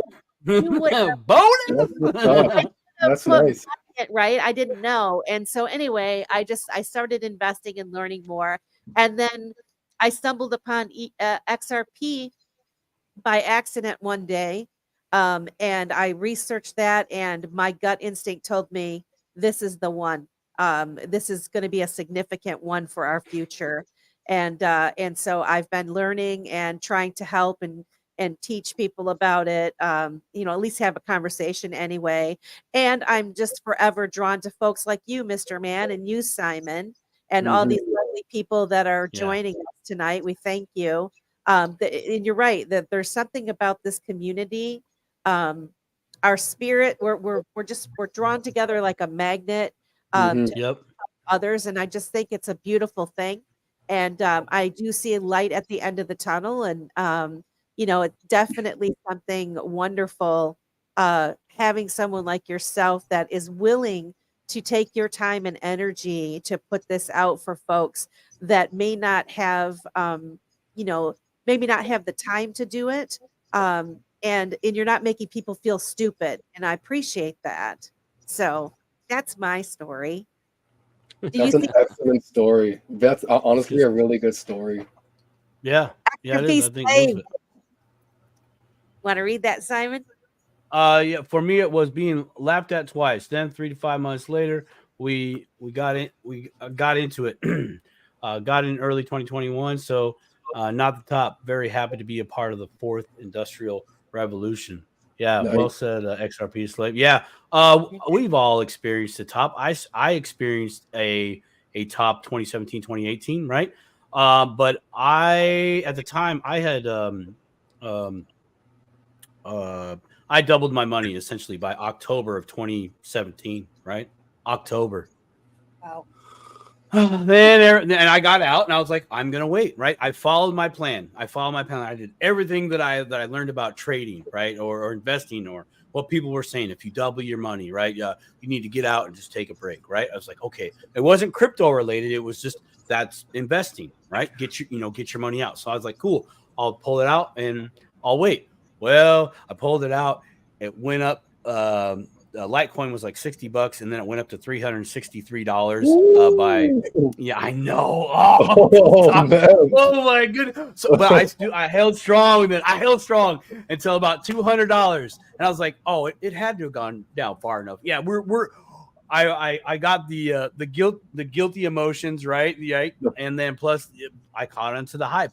Oh, and I went back in and we kept going FOMO. down. Yeah. Yeah, I caught my Um, first FOMO, right? Yeah, and that's yeah. where I learned about what FOMO is and all that jazz. Ooh, dang it. But it's smart. It's smart that you had a plan and you stuck with it. I feel Yes, that there's gonna be a lot of people that are gonna have a hard time with that with this bull cycle, because it's Yeah. gonna be like nothing we've ever seen and experienced before. Like there's been 3 other cycles prior to this, and if you guys thought those ones are huge, wait till the real world asset adoption and tokenization happens.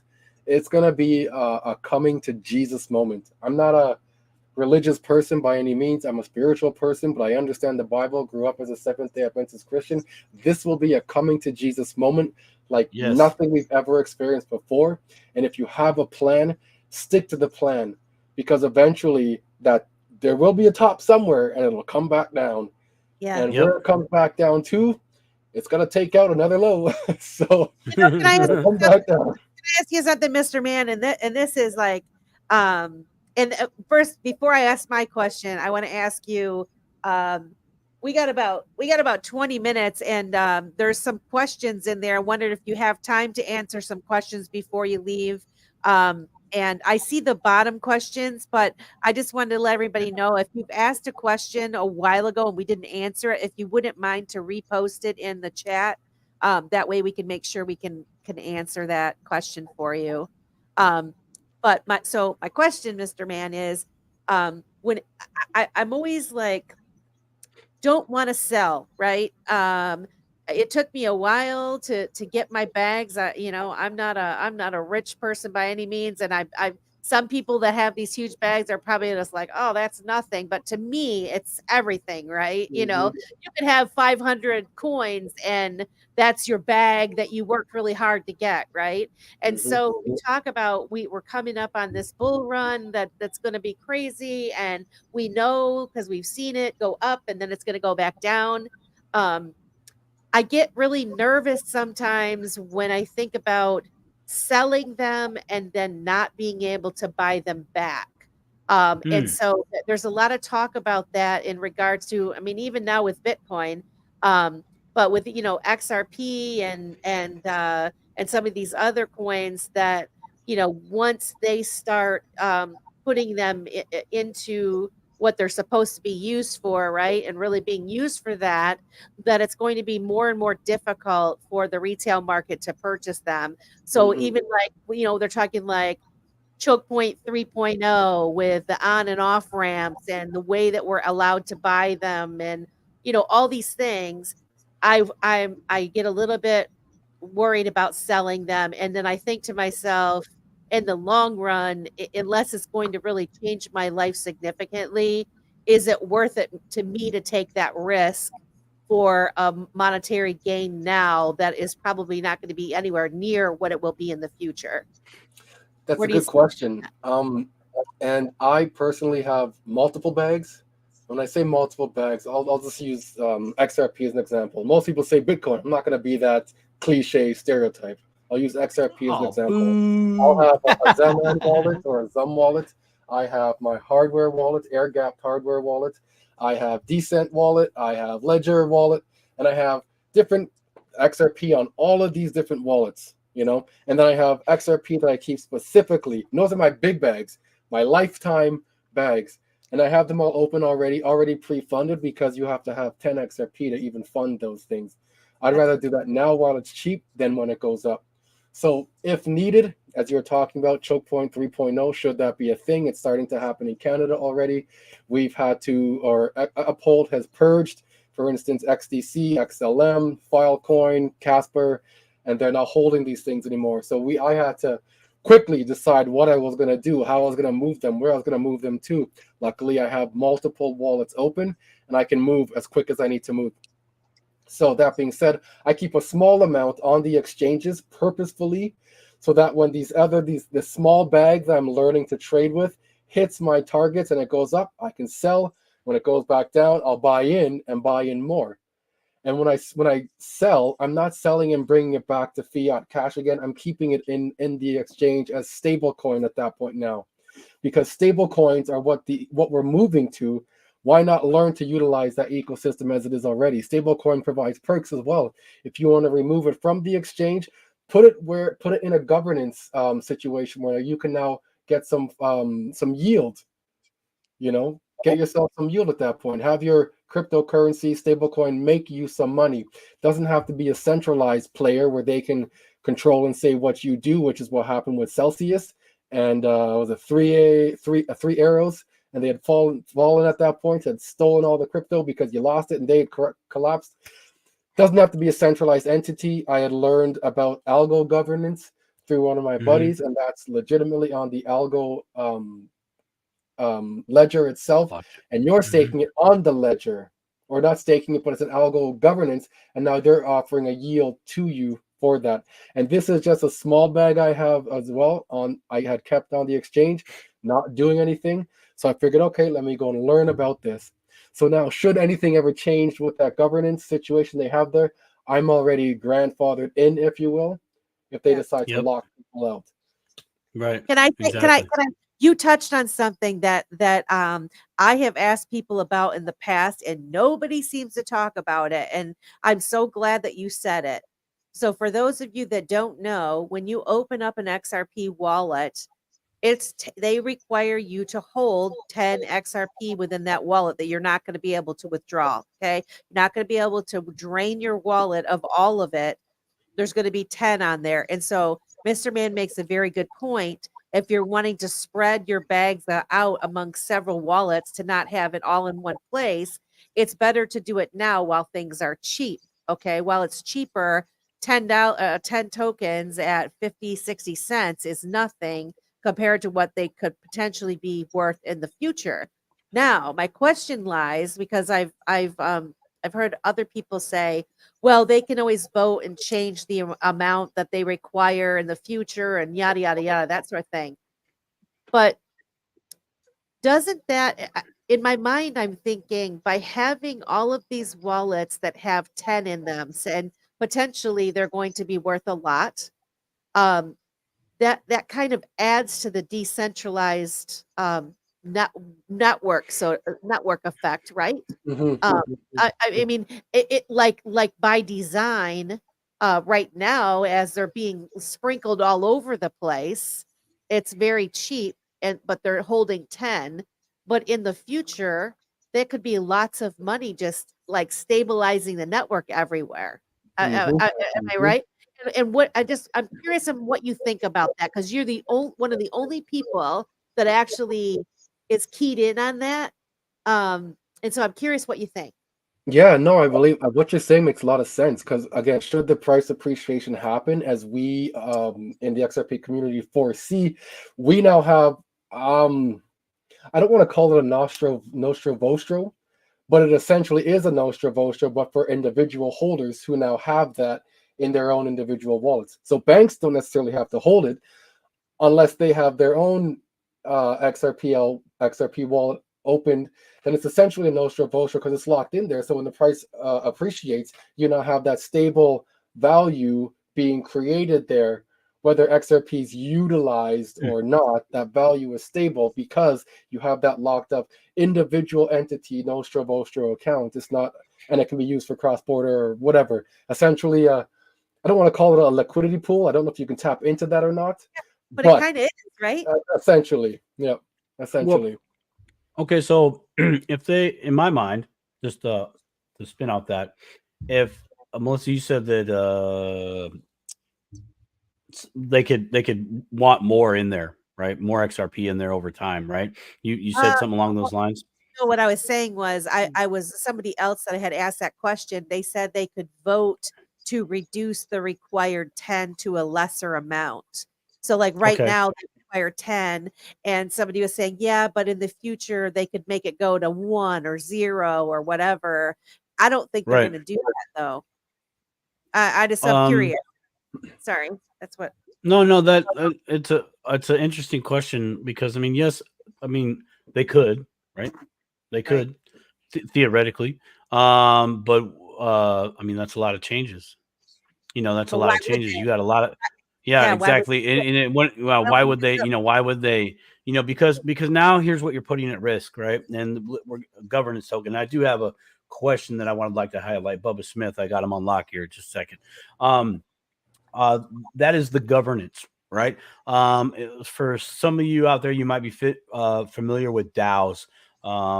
Other people might not, but there is a governing aspect, and there is a way to monopolize that governance. So voting rights, right? So if they allot that function to right the governance and voting, then it would be the same game again that we currently have right now.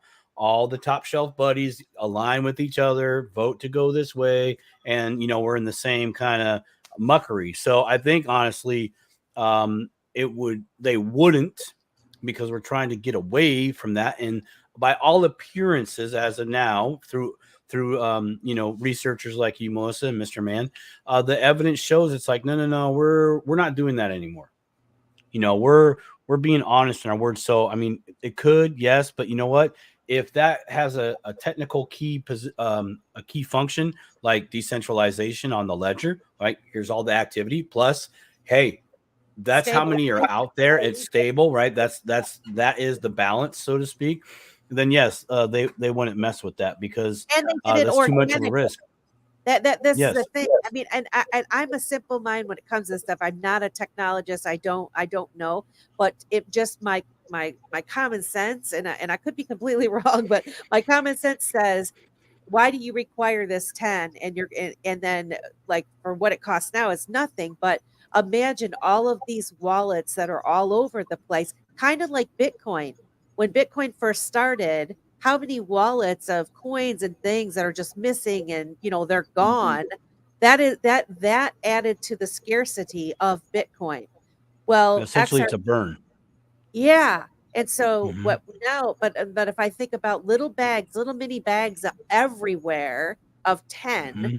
and then the potential for what it could be worth in the future, but you can't touch it. That's kind of like being an early participant in this, right?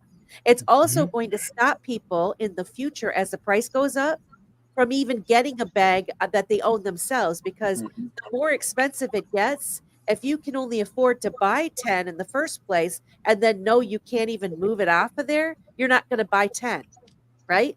I mean, you Right. see what I'm saying? So I Yeah. think there's more to it. And the fact that many people don't talk about it at all makes me think there's more to it, because it is something that people are fairly quiet about.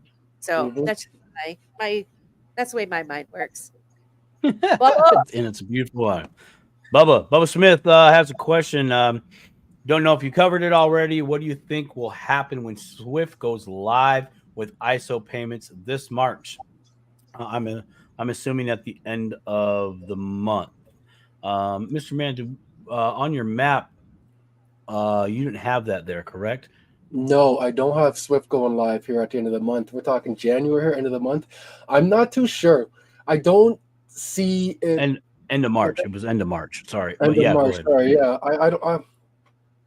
It it all depends still, because yeah, they've adopted ISO and they can now use rich data, but it doesn't necessarily mean that they're using a digital asset to move that value back and forth. They have the Right. option to move that value back and forth, but they can still use the traditional system at that point. There's nothing that states that they have to do it just because they've Right. adopted. They have till 2025 to actually implement the end thing. So they can implement it now and then just play around with it still in the background. Like they don't have to use Right. it. So in terms of Yeah. value, I can't see whatever digital assets are out there being capitalized on a massive scale by Swift yet, because I feel like that would be Swift. That would be accelerating the deconstruction of Swift, if you will, right? For them Right. to be utilizing these digital assets outside of them capitalizing on, On the asset itself, the transaction. yeah, because they make most of their money from everything, every company, every entity, every bank having to go through them for cross border. So the minute they start using the open banking at that point, they're going against what their mandate is essentially, which is to monopolize the world. yeah. So I don't Yeah. necessarily see Swift doing that based off of those reasons. No. I think it's more of the you know what they're doing here. They're doing exactly what the show is all about. They're dipping their toe into crypto. That's what Me they're Mhm. too. doing. They're like, hey, we'll agree to this, and we're gonna see how we can implement it within our underneath our house, right? I think that's spot on. In your roadmap, you in this earlier discussion, you talked about, hey, there, your video you did, your last video, you talked about the EU leg. It's like, no, they're just sticking 1 foot in. Why? It's like, Mhm. hey, it's like, I mean, okay, we'll give it a shot. And Mhm. we'll see how it goes. But that's all we're saying. We're not going to commit to anything other than we're willing to give it a try. Yeah. Well said. I like Let's that. see. I like that. Do you Yeah. have anything to add to that, Melissa?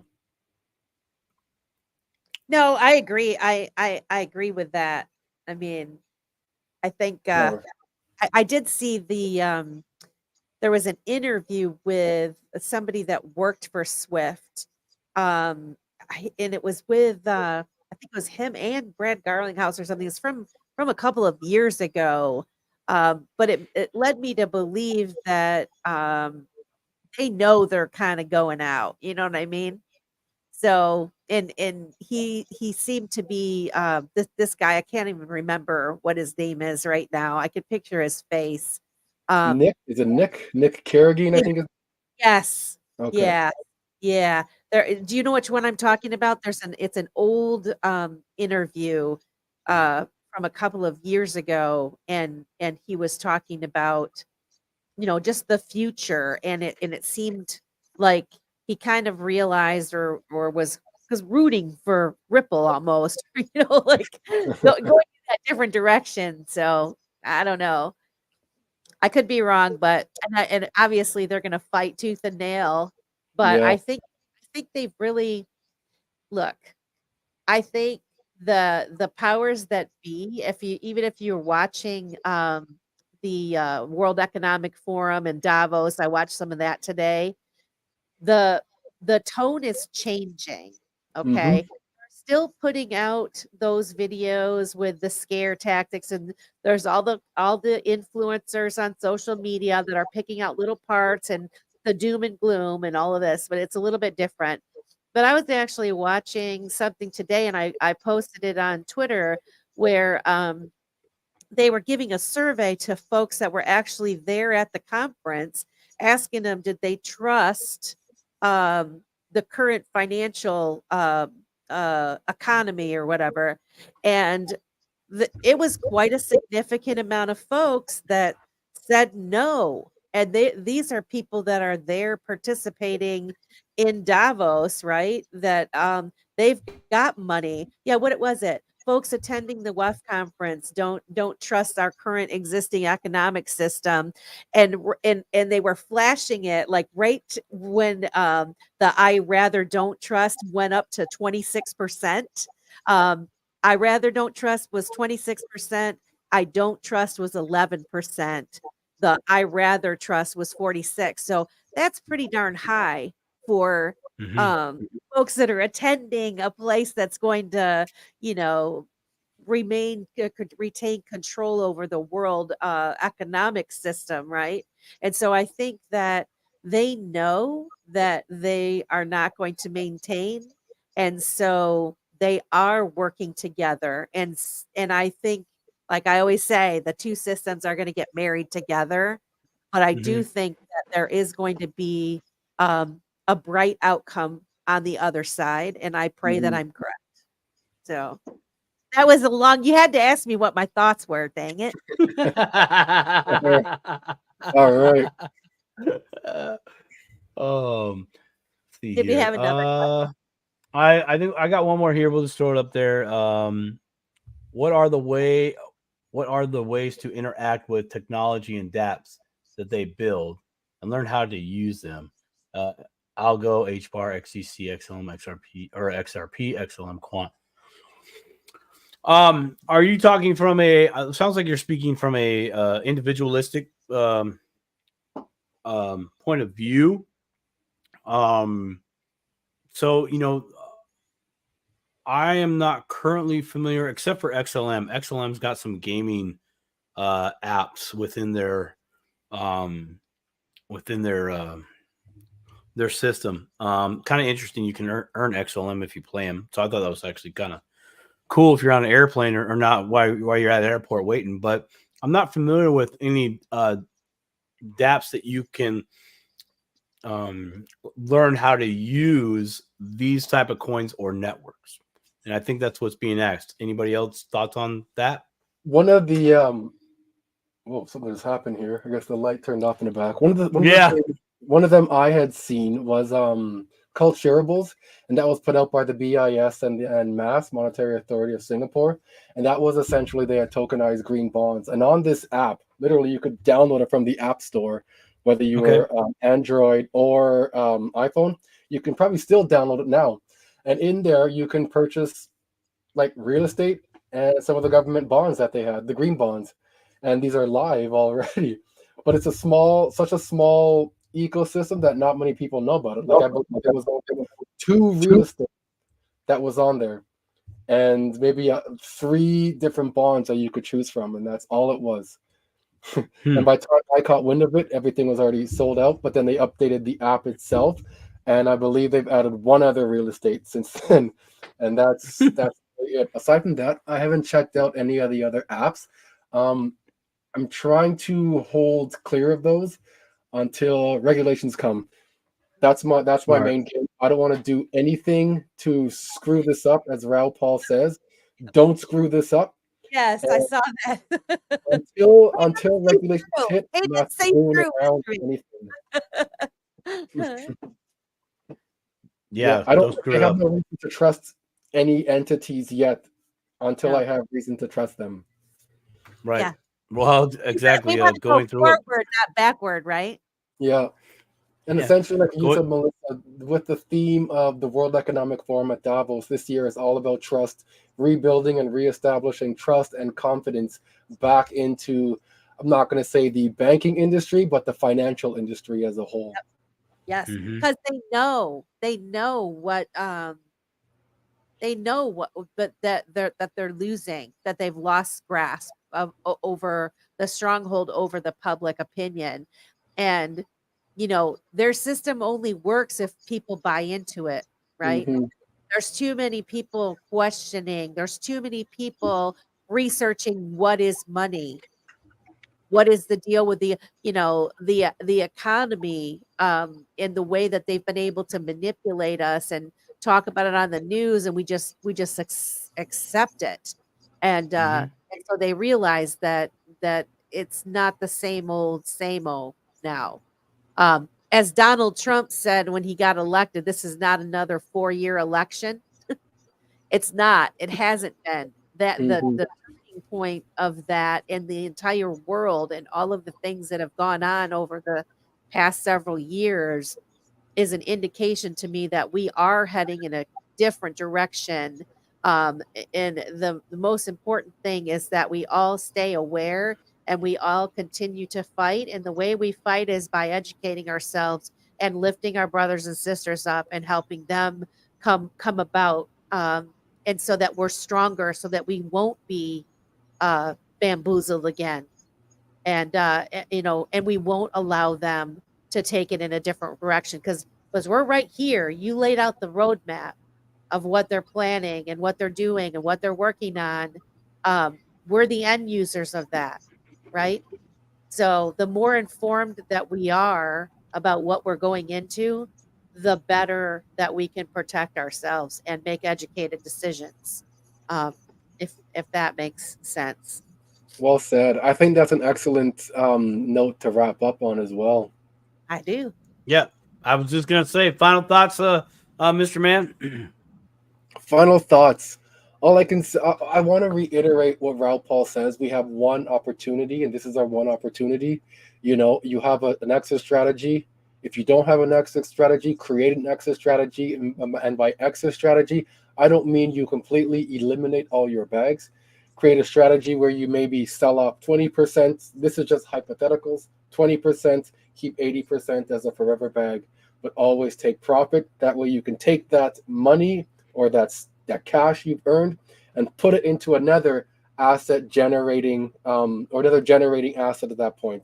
Myself, I choose real estate because I like the Airbnb operations. I get that daily cash return. If I have long-term rentals, I get that monthly cash return. And because I implement a strategy called the BRRRR, buy, renovate, refinance, resell, I increase the value of that property again, and then I can sell that property as well. So that one real estate property creates me 3 forms of income, and that can be purchased just from the crypto that I intend to or sell off and make some money from. Then I can continue on with my life and create that generational wealth. So create a plan and stick to the plan. Love it. Amen.